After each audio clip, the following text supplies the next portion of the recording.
Hello everyone. ਅੱਜ ਆਪਾਂ new topic ਆਪਣਾ ਸਟਾਰਟ ਕਰਦੇ ਹਾਂ ਕਾਰਲ ਪੀਅਰਸਨ ਜਿੱਦੋਂ ਆਪਾਂ ਪਤਾ ਲੱਗੇਗਾ ਆਪਾਂ ਕੋਫੀਸ਼ੀਐਂਟ ਆਫ ਕੋਰਿਲੇਸ਼ਨਸ ਜਾਂ ਕੋਫੀਸ਼ੀਐਂਟ ਕੋਰਿਲੇਸ਼ਨ ਆਪਾਂ ਕਿੱਦਾਂ ਕੱਢਦੇ ਹਾਂ ਕੈਲਕੂਲੇਟ ਕਰਦੇ ਹਾਂ। ਠੀਕ ਹੈ, ਇਹਨੂੰ ਆਪਾਂ ਸਮਾਲ ਆਰ ਦੇ ਨਾਲ ਡਿਨੋਟ ਕਰਦੇ ਹਾਂ ਕਿ ਇਹ ਸਭ ਤੋਂ ਇੰਪੋਰਟੈਂਟ ਫਾਰਮੂਲਾ ਜਾਂ ਤਾਂ ਇਹਦੇ ਵਿੱਚੋਂ ਆਉਂਦਾ ਜਾਂ ਰੈਂਕ ਕੋਰਿਲੇਸ਼ਨ ਮੈਥਡ ਦਾ ਤੁਹਾਨੂੰ ਕੁਐਸਚਨ ਆਏਗਾ। ਕੋਫੀਸ਼ੀਐਂਟ ਇਹਨੂੰ ਆਪਾਂ ਕੀ ਕਹਿ ਦਿੰਦੇ ਹਾਂ, coefficient of correlation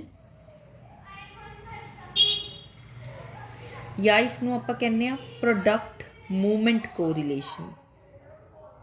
product movement correlation.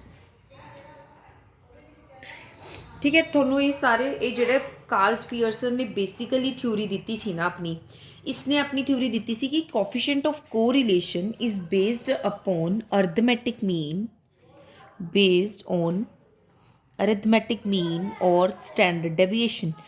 ठीक है, आप पिछले चैप्टर आप सारे अर्थमेटिक मीन स्टैंडर्ड डेविएशन थोड़ा पता है कि कितना कैलकुलेट करने हैं। ठीक है, ये हुण मैनू चीज़ दसन की जरूरी नहीं है।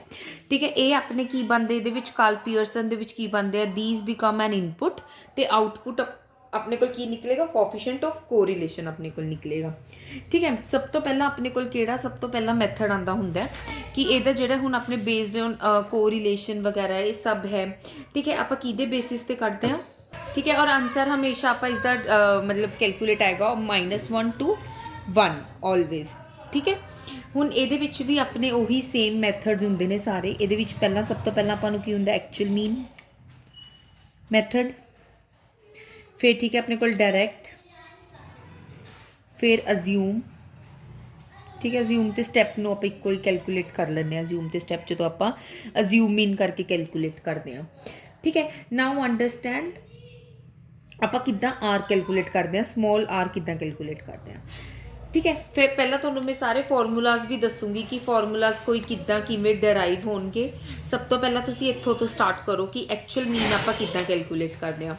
एक्चुअल मीन तो तुहानूं सिर्फ की गिवन होएगा। सब तो पहला आप एक्चुअल मीन कैलकुलेट कर रहे हैं। एक्चुअल मीन तुहानूं गिवन होगा एक्स सीरीज़ तो वाई सीरीज़। एक्स अपनी कोई भी सैलरीज हो मतलब प्राइस हो सकती है, ये कोई डिमांड हो सकती है। ठीक है, तो फिर उस तो बाद आपां की कैलकुलेट करना होंदा x, small x. Small x हमेशा किहदे नाल कैलकुलेट करांगे आपां, एक्स माइनस एक्स बार। एक्स बार की है अपने कोल, इज द मीन। ठीक है, एक्स बार कितना, एक्स बार तुसीं मीन कढना है। फिर की करोगे वाई, वाई की करोगे वाई माइनस वाई बार।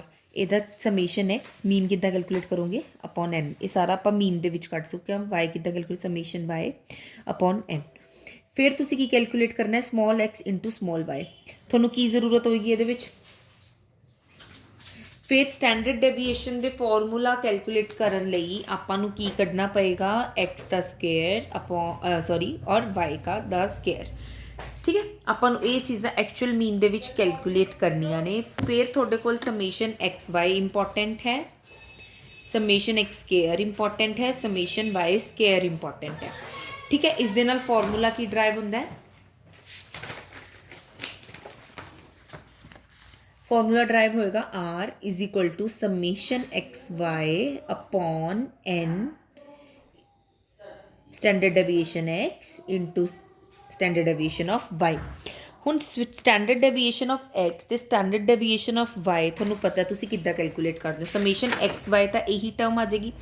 स्टैंडर्ड डेविएशन एक्स किद्दां कैलकुलेट करोगे तुसीं, आप सारा पिछले चैप्टर्स पढ़ चुके हैं। ठीक है, summation x square upon n, summation x square upon N.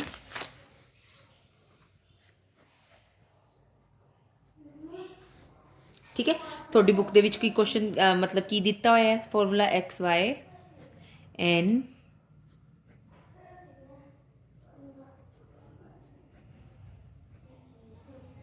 आ गया वही फॉर्मूला। ठीक है, ये हो गया एक्चुअल मीन, मतलब जोड़ा आप कर रहे हैं एक्चुअल मीन का फॉर्मूला कर रहे हैं। ठीक है, फिर तुसी की आंदा थोड़े कोल अज्यूम्ड मीन नहीं, फिर थोड़े कोल अपने को आएगा डायरैक्ट मैथड आएगा। ठीक है, डायरैक्ट मैथड, डायरैक्ट मैथड्स की होगा कि आप डायरैक्टली कैलकुलेट कर रहे हैं, क्योंकि अपने को कैलकुलेटर तो होएगा। You have given X series, capital X series and Y series, whatever you have given in the question. So you have to calculate X का square, directly is the square Y दा square X Y दा multiply. ठीक है, हुण formula देखो, बिल्कुल ये नाल दा ही फॉर्मूला है, उपर वाले नाल दा। मैनू ये है कि थोनों फॉर्मूला घट तो घट तुसी देखो एक चीज़ करके, क्योंकि आपां नूं इन्ने क्वेश्चनस इन्ने फॉर्मूलाज रिटेन करने बहुत मुश्किल हो जाते हैं। तो आप बेसिक फॉर्मूलाज ने ही अपना बेस बना के अगे कंटिन्यूएशन करांगे। ठीक है, आप डायरैक्ट मैथड का फॉर्मूला कितना कैलकुलेट करते हैं, समेशन एक्स वाई वो सेम ही रहिंदा है। ये वाला देखो समेशन एक्स वाई ये same minus n summation x upon N. ठीक है, समेशन वाई अपॉन एन। हुण समेशन एक्स अपॉन एन की है, mean. Summation Y upon n की है, मीन। ठीक है, एक ही चीज़ा ने मीन का फॉर्मूला है और कुछ भी नहीं है फॉर्मूला। अपॉन की करना है n into under root summation x n minus summation x n. ठीक है, जिदा मैं फॉर्मूलाज याद करती सी मैं उदा ही तुहानूं करा रही हाँ। Summation y n summation y n. ये आप स्टैंडर्ड डेविएशन नहीं कैलकुलेट करते। मैंने तुहानूं की सिखाया सीगा, इत्थे की लगाना इहदा स्केयर रूट, इसका की हो जाएगा ओवरऑल स्केयर रूट। एक ही आ जाएगा स्केयर रूट, एक ही आ जाएगा ओवरऑल स्केयर रूट। ठीक है, एक ही बन गया अपने को, हुण फॉर्मूला बन गया अपना डायरैक्ट मैथड का। Summation X by summation X by जो भी इत्थे आ जाएगा,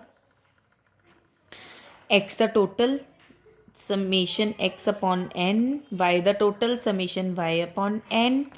ठीक है, फिर इत्थे तुसी ए फॉर्मूलाज यूज़ कर रहे हैं, सेम फॉर्मूला और कुछ भी नहीं फॉर्मूले दे विच। पहला की कीता, समेशन एक्स वाई लिखिया minus N mean mean of X mean of Y divided by mean of X minus mean of x.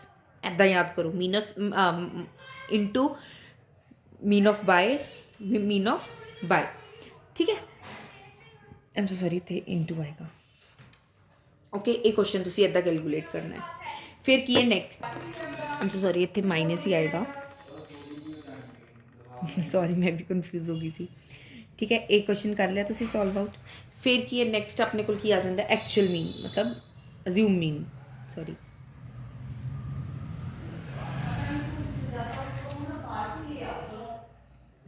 ठीक है, अज्यूम मीन मैथड दे विच तुसी की अज्यूम मीन मैथड दे विच की करना है, तुहाडे कोल एक्स गिवन है वाई गिवन है, कोई चीज़ आप अज्यूम कर लेनी है, ये भी कोई चीज़ आप अज्यूम कर लेनी है। डी एक्स आ जाएगा एक्स माइनस अज्यूम ए, तो डी वाई आ जाएगा X Y minus assume mean. फिर D X into D Y, फिर D X whole square D Y दा होल स्केयर। ठीक है, ये चीज़ तुसी कैलकुलेट करनी है। फिर तुसी की कैलकुलेट करना है, फॉर्मूला अप्लाई करना है direct. R is equal to summation की है ऊपर की है समेशन एक्स वाई, हुण की दा समेशन लवांगे इस चीज़ का। फिर की करते हो तुसी, मीन लैने हो माइनस एन, एन लिख दो ऊपर सेम एन, मीन लोगे summation d x upon y sorry n. फिर आप कितना कैलकुलेट करांगे, summation d y upon N.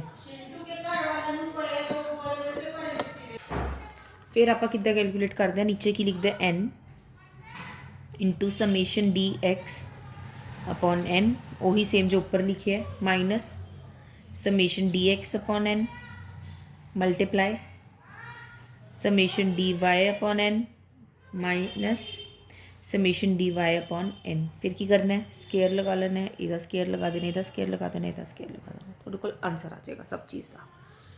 ठीक है, ये थोड़े तीनों हो गए मैथड्स जिहदे विच तुहानूं सिर्फ वैल्यू आएगी -1 ते 1 दे इक्वल। सारा आप पिछली क्लास दे विच कर चुके हैं। एक्चुअल मीन कितना कढ़ना, स्टैंडर्ड डेविएशन कितना कढ़ना है, ये तुहानूं सब पता होना चाहिए। ठीक है, जिद्दां हुण फॉर फर्स्ट एग्जाम्पल मैं करवा देनी है एक बार। ये अपने को मैथड दे रखे एक्स ते वाई सीरीज़ दे रखी है। पहला आप एक्स लिया, ਇਹਦਾ मीन कैलकुलेट करो, 9 + 8 + 7 + 6 5 + 4 + 3 + 2 + 1 = 45 डिवाइडेड बाय 9 5। तो एक्स -5 9 ਮਾਈਨਸ 5 4, 8 ਮਾਈਨਸ 5 3, 7 ਮਾਈਨਸ 5 2, ਇਹਨਾਂ ਦਾ ਫਿਰ ਸਾਰਿਆਂ ਦਾ ਸਕੇਅਰ ਇੱਦਾਂ ਹੀ ਸੇਮ y ਦੇ ਨਾਲ ਪ੍ਰਿੰਸੀਪਲ ਲਗਾਉਣਾ ਹੈ, ਫਿਰ ਇਸ ਨੂੰ ਮਲਟੀਪਲਾਈ ਕਰਨਾ ਹੈ, ਦੈਨ ਤੁਸੀਂ ਸਿਰਫ ਫਾਰਮੂਲਾ ਦੇ ਵਿੱਚ ਅਪਲਾਈ ਕਰ ਦੇਣਾ ਹੈ। ਠੀਕ ਹੈ, ਇਹ ਫਾਰਮੂਲਾ ਦੇ ਵਿੱਚ ਇੱਥੇ ਅਪਲਾਈ ਕਰ ਦਿਓ, ਸੇਮ ਹੀ ਆਂਸਰ ਆਊਗਾ, ਪਲੱਸ ਪੋਜ਼ਿਟਿਵ 951 ਆਂਸਰ ਆਇਆ ਆਪਣੇ ਕੋਲ। ठीक है, पॉजिटिव 951 ਦਾ ਹਾਈ ਡਿਗਰੀ ਪੋਜ਼ਿਟਿਵ ਕੋਰਿਲੇਸ਼ਨ ਹੈ, ਮਤਲਬ ਇੱਕ ਅਗਰ ਇਨਕਰੀਜ਼ ਹੋ ਰਹੀ ਹੈ ਤਾਂ ਦੂਸਰਾ ਵੀ ਇਨਕਰੀਜ਼ ਹੋ ਰਿਹਾ ਹੈ। ਠੀਕ ਹੈ, ਇਹਦੇ ਵਿੱਚ ਆਪਣਾ ਕੀ ਰਿਲੇਸ਼ਨ ਆਇਆ, ਆਪਣਾ positive high degree positive correlation ਆਇਆ। ਫਿਰ ਕੀ ਆਪਣੇ ਕੋਲ ਨੈਕਸਟ ਕੁਐਸਚਨ ਹੈ ਕਿ ਸਪੋਜ਼ ਤੁਹਾਨੂੰ ਕੁਐਸਚਨ ਦੇ ਵਿੱਚ ਗਿਵਨ ਹੈ, ਐਵੇਂ ਸਿੰਪਲ ਡਾਟਾ ਗਿਵਨ ਹੈ ਕਿ ਨੰਬਰ ਆਫ ਆਈਟਮਸ ਤੁਹਾਡੇ ਕੋਲ 15 ਤੇ n, ਕੀ ਨੇ ਇਹ n ਹੈ ਆਪਣੇ ਕੋਲ ਨੰਬਰ ਆਫ ਆਈਟਮਸ, ਅਰਥਮੈਟਿਕ ਮੀਨ 25 ਹੈ, ਇਹ 18 ਹੈ, ਅਰਥਮੈਟਿਕ ਮੀਨ 25, ਇਹ ਅਰਥਮੈਟਿਕ ਮੀਨ ਇਹਦਾ ਸੌਰੀ y 18। ਫਿਰ ਕਿ square of deviation from mean, square of deviation from mean ਦਾ ਮਤਲਬ ਕੀ ਹੁੰਦਾ, ਇੱਕ ਆਪਾਂ ਨੇ ਕੀ ਕੈਲਕੂਲੇਟ ਕੀਤਾ, square of deviation from mean, mean ਤੋਂ ਆਪਾਂ ਇਹ ਡੇਵੀਏਸ਼ਨ ਕੈਲਕੂਲੇਟ ਕਰਦੇ ਹਾਂ, ਇਹਦੇ ਨਾਲ ਆਪਣੇ ਕੋਲ ਕੀ ਆਉਂਦਾ x, ਤਾਂ x ਦਾ ਸਕੇਅਰ ਜਦੋਂ ਆਪਾਂ ਕੈਲਕੂਲੇਟ ਕਰਦੇ ਹਾਂ ਦੈਟ ਇਜ਼ 136। ਓਕੇ, ਜਿਹੜੀ ਆਪਾਂ ਇਹ ਚੀਜ਼ ਕੈਲਕੂਲੇਟ ਕੀਤੀ ਹੈ ਡੇਵੀਏਸ਼ਨ ਦਾ ਸਕੇਅਰ। ਓਕੇ, ਇਹ ਚੀਜ਼ ਆਪਾਂ ਨੂੰ ਇੱਥੇ ਗਿਵਨ ਹੈ, ਕੁਐਸਚਨ ਦੇ ਫਾਰਮੂਲਾ ਦੇ ਵਿੱਚ ਅਪਲਾਈ ਕਰਨਾ, ਤੁਹਾਡੇ ਕੋਲ ਆਨਸਰ ਆ ਜਾਏਗਾ। ਫਿਰ ਤੁਹਾਡਾ ਐਕਚੁਅਲ ਮੀਨ ਵਾਲਾ ਫਾਰਮੂਲਾ ਇੱਥੇ ਲੱਗਿਆ ਹੋਇਆ ਹੈ, ਸੇਮ ਸੋਲਵ ਆਊਟ ਕਰੋ, x ਦਿੱਤੀ ਹੋਈ ਹੈ, y ਦੇ ਰੱਖਿਆ ਹੈ, x ਦਾ ਸਕੇਅਰ ਡਾਇਰੈਕਟ, y ਦਾ ਸਕੇਅਰ, x ਤੇ y ਦਾ ਮਲਟੀਪਲਾਈ ਫਾਰਮੂਲਾ 'ਚ ਅਪਲਾਈ ਕਰੋ, ਤੁਹਾਡੇ ਕੋਲ 0.98 ਆਨਸਰ ਆ ਜਾਏਗਾ। that is there is a near perfect positive correlation between two series, ਕਿ ਪੋਜ਼ਿਟਿਵ ਕੋਰਿਲੇਸ਼ਨ ਹੈ ਦੋਨੋਂ ਸੀਰੀਜ਼ ਦੇ ਵਿੱਚ। ਫਿਰ ਕੁਐਸਚਨ ਦੇ ਵਿੱਚ ਤੁਹਾਨੂੰ ਨੂਮੈਰੀਕਲ ਡਾਟਾ ਗਿਵਨ ਹੈ n25, ਸਮੇਸ਼ਨ x 125 ਹੈ, ਸਮੇਸ਼ਨ y 100 ਹੈ, summation xy 508, summation x square 650, summation y square 460। ਤਾਂ ਇਹ ਕੀ ਇਟ ਮੀਨਸ ਕਿਹੜਾ ਕੁਐਸਚਨ ਹੋ ਗਿਆ, ਇਹ ਆਪਾਂ ਇਹ ਵਾਲਾ ਫਾਰਮੂਲਾ ਲਗਾ ਕੇ ਅਪਲਾਈ ਕਰਕੇ ਕੱਢ ਦਾਂਗੇ ਆਪਾਂ। ਠੀਕ ਹੈ, ਫਿਰ ਹੈ ਆਪਣੇ ਕੋਲ ਸੇਮ ਫਾਰਮੂਲਾ ਹੈ, ਫਿਰ ਇਹ ਸ਼ਾਰਟਕਟ ਤੇ ਅਜ਼ਿਊਮਡ ਮੀਨ ਮੈਥਡ ਨਾਲ ਆ ਗਿਆ ਫਾਰਮੂਲਾ। ਅਜ਼ਿਊਮ ਮੀਨ ਕਰ ਲਓ ਇਹਨਾਂ ਦੇ ਵਿੱਚੋਂ, ਡੇਵੀਏਸ਼ਨ ਕੈਲਕੂਲੇਟ ਕਰੋ, ਫਿਰ ਸਮ ਨੂੰ ਸੋਲਵ ਕਰੋ, ਆਨਸਰ ਆ ਜਾਏਗਾ। ਠੀਕ ਹੈ, ਫਿਰ ਆਪਾਂ ਨੈਕਸਟ ਹੁਣ ਆਪਾਂ ਕੱਲ੍ਹ ਦੀ ਕਲਾਸ ਦੇ ਵਿੱਚ ਕੰਟੀਨਿਊ ਕਰ ਲਾਂਗੇ। ਇੱਕ ਵਾਰ ਇਹ ਤੁਹਾਡਾ ਕਵਰ ਅਪ ਹੋ ਗਿਆ, ਫਿਰ ਆਪਣਾ ਲੋਗਰਿਦਮ ਸਟਾਰਟ ਹੈ। ਠੀਕ ਹੈ, ਲੋਗਰਿਦਮ ਸਟਾਰਟ ਹੈ, ਇੱਕ ਵਾਰ ਇਹਦੇ ਕੁਐਸਚਨਸ ਪ੍ਰੈਕਟਿਸ ਕਰੋ, ਫਿਰ ਆਪਣਾ ਲੋਗਰਿਦਮਸ ਆਪਾਂ ਕੱਲ੍ਹ ਦੀ ਕਲਾਸ ਦੇ ਵਿੱਚ ਕਰ ਲੈਂਦੇ ਹਾਂ। Okay, thank you.